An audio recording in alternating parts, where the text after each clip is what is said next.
keajaibanmu di setiap langkah hidupku, penyertaanmu. Shalom saudara, kita berjumpa lagi. Hari ini saya ingin share dengan kita semuanya dari Matius pasal 27 ayat 45 sampai 54 saudara. Saya akan bacakan untuk kita semuanya. Judul perikopnya, Yesus mati. Mulai dari jam 12, kegelapan meliputi seluruh daerah itu sampai jam 3. Kira-kira jam 3 berserulah Yesus dengan suara nyaring. Eli, Eli, lama sabachthani, artinya Allahku, Allahku, mengapa engkau meninggalkan aku? Mendengar itu, beberapa orang yang berdiri di situ berkata, ia memanggil Elia. Dan segeralah datang seorang dari mereka. Ia mengambil bunga karang, mencelupkannya ke dalam anggur asam, lalu mencucukkannya pada sebatang buluh dan memberi Yesus minum. Tetapi orang-orang lain berkata, jangan, baiklah kita lihat apakah Elia datang untuk menyelamatkan dia. Jadi orang-orang ini jahat sekali saudara. Sudah Yesus itu disalib seperti itu, kondisi tersiksa seperti itu, Yesus dipermalukan seperti itu, mereka masih bilang, jangan, kita lihat aja, kira-kira Elia tolong dia atau enggak. Jahat sekali. Jadi orang-orang ini sudah dalam kondisi seperti itu masih minta tanda mereka. Kemudian ayat 50, Yesus berseru pula dengan suara nyaring lalu menyerahkan nyawanya. Dan lihatlah, tabir bait suci terbelah dua dari atas sampai ke bawah, dan terjadilah gempa bumi, dan bukit-bukit batu terbelah. Dan kuburan-kuburan terbuka, dan banyak orang kudus yang telah meninggal bangkit. Dan sesudah kebangkitan Yesus, mereka pun keluar dari kubur, lalu masuk ke kota kudus dan menampakkan diri kepada banyak orang. Jadi saudara, ini bukan yang keluar tuh penampakan arwah-arwah gitu, bukan. Jadi orang-orang kudus ini yang tertidur ini, waktu Yesus mati, mereka bangkit. Dan kebangkitannya itu dilihat orang banyak saudara di kota itu. Jadi mereka masuk dan mereka dilihat. Jadi ini bukan arwah gentayangan saudara ya. Kemudian ayat ke-54. Kepala pasukan dan prajurit-prajuritnya yang menjaga Yesus menjadi sangat takut ketika mereka melihat gempa bumi dan apa yang telah terjadi. Lalu berkata, sungguh ia ini adalah anak Allah. Terucap dari kepala pasukan ini, sungguh dia ini anak Allah. Melihat fenomena-fenomena yang luar biasa, gelap gulita, bagaimana tirai bait suci itu terbelah. Dan banyak, ini ada beberapa kejadian saudara ya, yang membuat mereka tuh takjub. Benar-benar dia ini adalah anak Allah, atau benar-benar dia ini adalah Allah. Saudara, waktu itu mulai gelap. Nah, kegelapan ini saudara, ini sebenarnya adalah pertanda Yesus yang mulai terpisah dari Bapa, walau sesaat, karena dosa-dosa manusia yang ditanggungnya saat itu. Dan sebenarnya inilah puncak dari penderitaannya Yesus. Puncak dari penderitaan yang sangat ditakutinya, meskipun cuma sesaat. Dia sangat tersiksa dengan itu. Terpisah dari Bapa. Puncak dari penderitaan, puncak dari rasa sakitnya, puncak dari kesedihannya. Itulah kenapa dia sampai teriak, Eli, Eli, lama sabachthani, Allahku, Allahku, mengapa engkau meninggalkan aku? Mengapa engkau mencampakkan aku?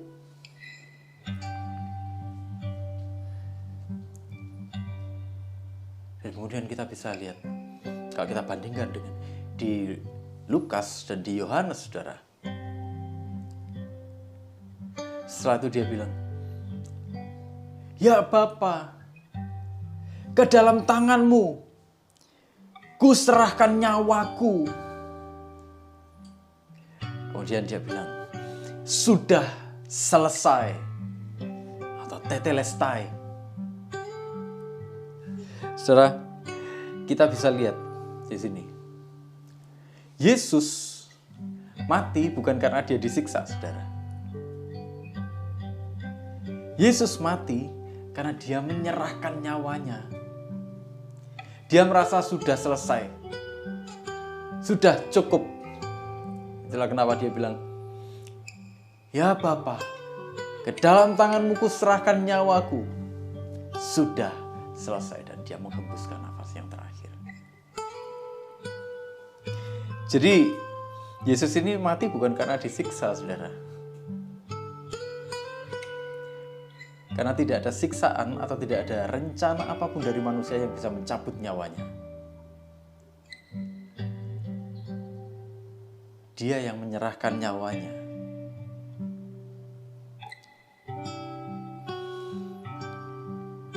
Dia yang melewati penderitaan itu. Dia nggak takut dengan siksaannya manusia. Dia nggak takut dengan mahkota duri. Dia nggak takut ditendang, ditampar, dipukuli, ditelanjangi, disalibkan. Dia nggak takut dengan itu. Yang dia takutkan adalah bagaimana dia terpisah dengan Bapa. Saudara, kalau kita renung-renungkan, sebenarnya dari sisi manusia saja, saudara ya, dari sisi manusia ini, penderitaan Yesus ini sesuatu yang sangat berat, saudara. Bahkan luar biasa beratnya. Bagaimana dia ditinggalkan sendiri, kita bisa lihat murid-muridnya semburat semua. Nggak tahu sembunyi di mana aja. Semburat, mereka nggak ada yang menampakkan diri. Petrus yang katanya mau mengikuti Yesus, dia nggak peduli dengan apapun. Nyatanya waktu ditanya, "Kamu muridnya Yesus ya?" "Loh, kamu kan muridnya Yesus. Loh, kamu kan muridnya Yesus." Sebelum ayam berkokok, dia sudah menyangkali Yesus 3 kali. Dia lari terbirit-birit. Dia takut ditangkap. Semua murid-muridnya pun sama. Mereka takut ditangkap. Dia dikhianati. Orang di dalam lingkarannya sendiri. Dia dihina. Dia difitnah. Dia dituduh melakukan sesuatu yang dia tidak lakukan. Bahkan dia dibanding-bandingkan dengan seorang kriminal murni. Kriminal berat. Namanya Barabas. Waktu ditanya, "Siapa yang mau dibebaskan?" Orang bilang, "Barabas, bebaskan Barabas, bebaskan Barabas, salibkan Yesus." Dari sudut pandang manusianya saja, ini sudah sesuatu yang sangat berat, saudara. Kalau saudara ada di posisi itu, bagaimana, saudara? Tapi Yesus memiliki tekad yang begitu kuat, saudara. Yaitu tadi, ketakutannya tuh bukan pada siksaan-siksaan atau fitnah seperti itu. Ketakutannya cuma pada keterasingannya dari Tuhan. Saudara, kalau Yesus takut dengan siksaan-siksaan seperti itu, dia kan maha kuasa, saudara. Dia bisa aja kirimkan api dari langit atau perintahkan malaikat untuk membantai orang-orang yang berniat jahat kepada Yesus ini. Tapi apa yang Yesus lakukan? Sepanjang malam itu, saudara, dia dihajar, dia difitnah, dia dipermalukan, dia dihina seperti itu. Apa yang Yesus lakukan? Dia diam. Inilah yang dibilang seperti anak domba keluh dibawa ke pembantaian dia ini.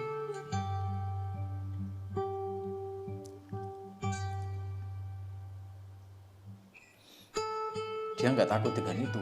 Kalau dia takut, saudara, dia bisa lari.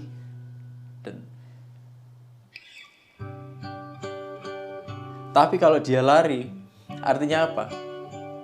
Kalau dia sampai lari, berarti dia mengingkari sendiri rencananya. Tapi dia tidak lakukan itu. Dia tetap tersalib. Dan dengan penuh kesedihan dia bilang, "Allahku, Allahku, mengapa engkau mencampakkan aku?" Saudara, sekalipun ada dalam penderitaan yang luar biasa itu terpisah dari Tuhan, terpisah dari Bapa. Dia melakukan semuanya hingga tuntas. Kalau kita renung-renungkan hari ini, saudara, apakah kita masih punya hati untuk mengikut Tuhan apapun yang terjadi? Apakah kita masih punya hati untuk mengikut Tuhan sampai tuntas?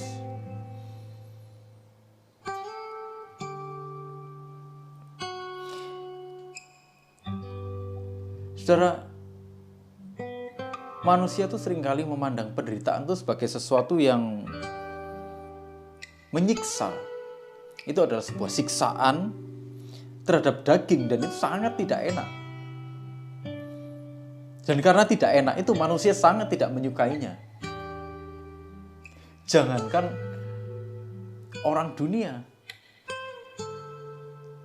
yang ngomongnya anak Tuhan saja, saudara, yang ngomongnya orang percaya aja, sangat tidak menyukai penderitaan. Itulah kenapa tiap kali ada penderitaan mereka tengking. Tiap kali ada penderitaan mereka tengking. Mereka nggak pernah tanya, Tuhan kenapa ini? Tuhan apa maksudmu di balik ini semua? Tiap kali ada penderitaan selalu keluar justifikasi dari mereka. Kamu sudah berdosa, makanya kamu menderita. Mereka sangat tidak menyukai penderitaan. Itulah kenapa mereka bikin standar sendiri dalam mengikut Tuhan. Oh, kalau mengikut Tuhan itu berarti harus sukses. Sukses dalam artian berkelimpahan secara materi, bebas dari masalah, bebas dari rasa sakit.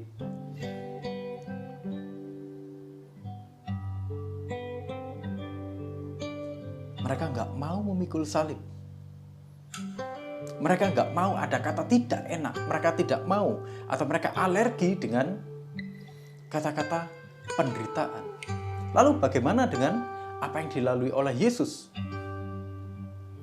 Bahkan sampai detik terakhir pun, sampai dia berkata, sudah selesai. Dia menanggung semuanya. Kalau Yesus sangat tidak menyukai penderitaan, saudara, atau kalau Yesus anti penderitaan, saudara, saya pikir hari ini kita masih akan tetap hidup di dalam dosa.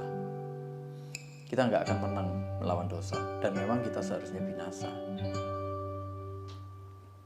Pasti kita binasa. Kalau Yesus memutuskan, sudahlah, wah ini menderita nih, nggak usah dilakukan. Nggak enak ini soalnya.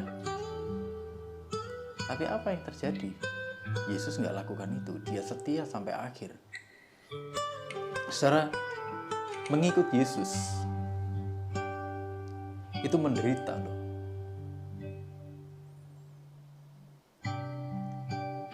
Bagaimana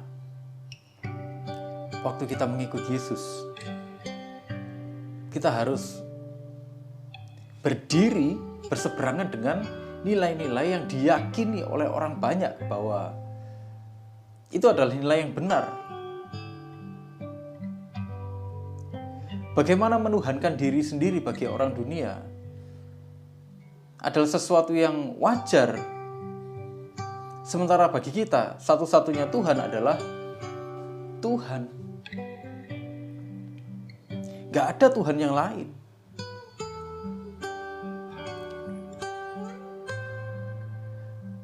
Bagaimana orang bisa melakukan semuanya sekehendak hatinya sendiri? Sementara kita, sebagai orang percaya, kita nggak bisa lakukan itu. Kenapa? Karena itu bertentangan dengan nilai-nilainya Tuhan. Dan kita nggak mau kecewakan Tuhan. Bukankah itu satu penderitaan di dalam hidup kita?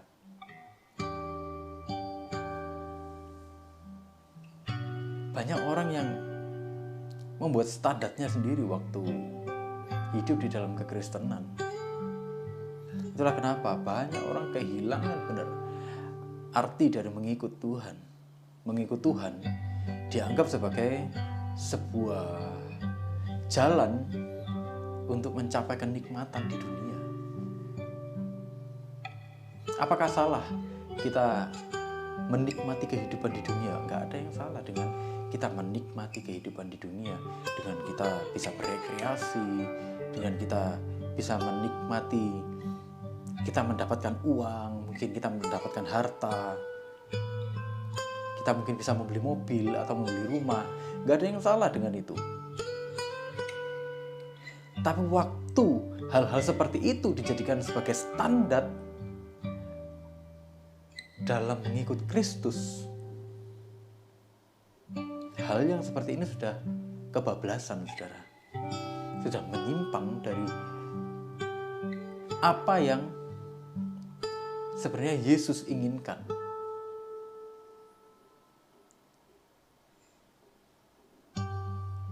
Janganlah kita menjadi serupa dengan dunia ini. Kita harus menjadi serupa dengan Tuhan, dan itu penderitaan, saudara. Dan banyak orang yang nggak tahan dengan itu. Itulah kenapa ada banyak kekristenan nggak bertumbuh. Ada banyak orang-orang Kristen, mereka memang bilang kalau mereka beribadah, mereka berdoa, tapi mereka nggak mengerti, tapi mereka nggak menikmati kehidupan di dalam kekristenan. Karena di dalam kekristenan yang mereka kejar adalah keinginannya mereka sendiri. Mereka nggak mau menjadi seperti Kristus. Mereka ingin Kristus yang mengiringi mereka, bukan mereka yang mengiring Kristus. Mereka ingin Yesus, mereka ingin Tuhan melayani mereka, bukan mereka melayani Tuhan.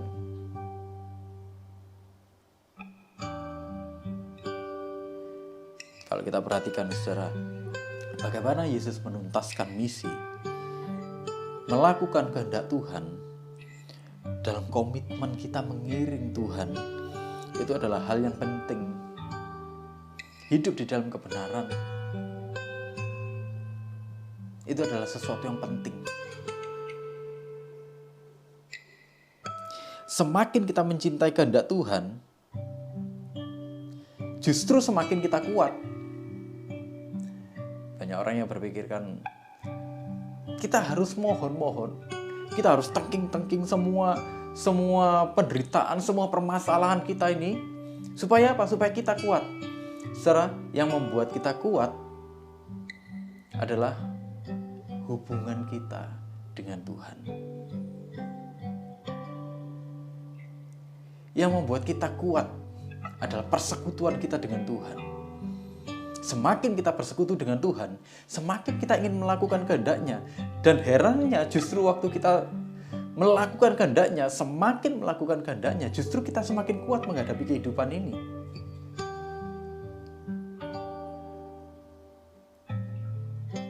Saudara, sudah berapa lama mengikut Tuhan?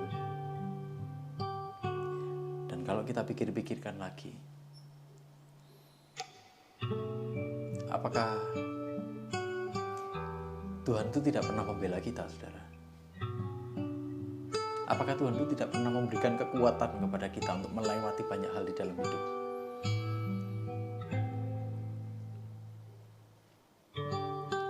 Ya, ini herannya. Semakin kita bersekutu dengan Tuhan, semakin kita melakukan kehendak-Nya, semakin kita melakukan kehendak-Nya, semakin kita kuat. Semakin kita kuat, saudara. Semakin kita melihat tangan Tuhan bekerja dengan luar biasa di dalam hidup kita. Pengiringan kita kepada Tuhan itu nggak pernah sia-sia. Saudara, kalau kita lihat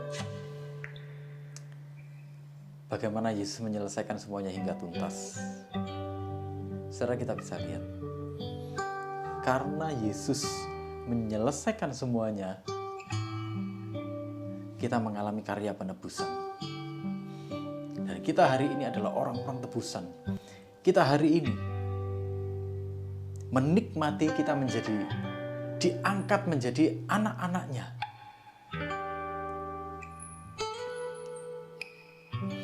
Yesus nggak kenal kegentaran dengan dunia, saudara.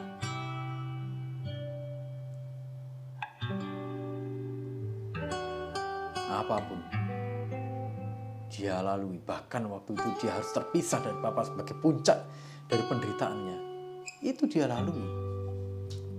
Saudara, kita perlu meneladani Yesus. Jangan kita pernah takut dengan intimidasi dunia. Dunia selalu mengintimidasi kita dengan banyak ketakutan, banyak kekhawatiran. Nanti kalau mengikut Tuhan, jangan-jangan kita nggak bisa begini, nggak bisa begitu, nggak bisa ngapa-ngapain, nggak boleh ini, nggak boleh itu. Orang boleh curang, kita nggak boleh curang. Ya kalau kita nggak curang, kita dapat apa? Ya kan? Orang kadang-kadang berpikir seperti itu, saudara. Saudara, ingatlah bahwa segala sesuatu yang kita hadapi di dalam dunia ini, itu sifatnya fana. Dan karena sifatnya fana, semuanya itu ada batasnya. Pergumulan ada batasnya.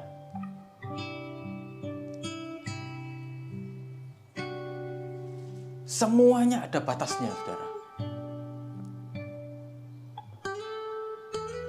Apa yang fana itu nggak pernah tanpa batas.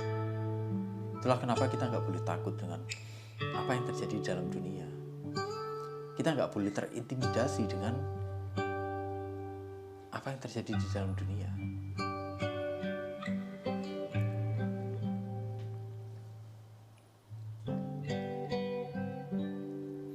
Kita harus mengiring Yesus hingga tuntas. Mengiringlah dengan hati yang kita benar-benar takut terpisah dari Tuhan. Kita nggak mau terpisah dari Tuhan. Tuhan, biar Tuhan, sekalipun ada intimidasi, sekalipun situasi di dunia itu menakutkan, tapi aku nggak mau terpisah dari Engkau, Tuhan. Aku mau mengiring Engkau terus, Tuhan. Aku mau menyelesaikan pengiringanku dengan Engkau hingga tuntas, Tuhan. Kasih aku kekuatan, Tuhan.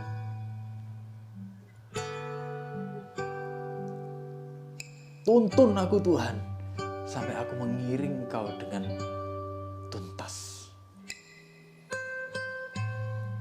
Aku gak mau, Tuhan, membiarkan situasi-situasi yang fana itu, situasi-situasi yang terbatas itu menguasai hidupku. Biar hanya Engkau yang menguasai hidupku, Tuhan. Saudara, apa yang menjadi ketakutan-ketakutanmu hari ini? Apa yang mengintimidasi engkau hari-hari ini? Sampai engkau mungkin berpikir, gak ada gunanya ikut Tuhan.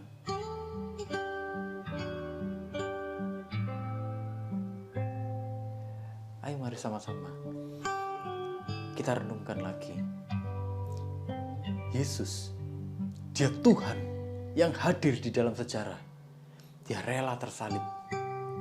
Dia rela menyelesaikan misinya sampai tuntas. Oleh sebab itu kita menerima kasih karunia, kita menerima anugerah, kita menerima kekuatan dari Tuhan. Kita dimampukan untuk melewati ini semua.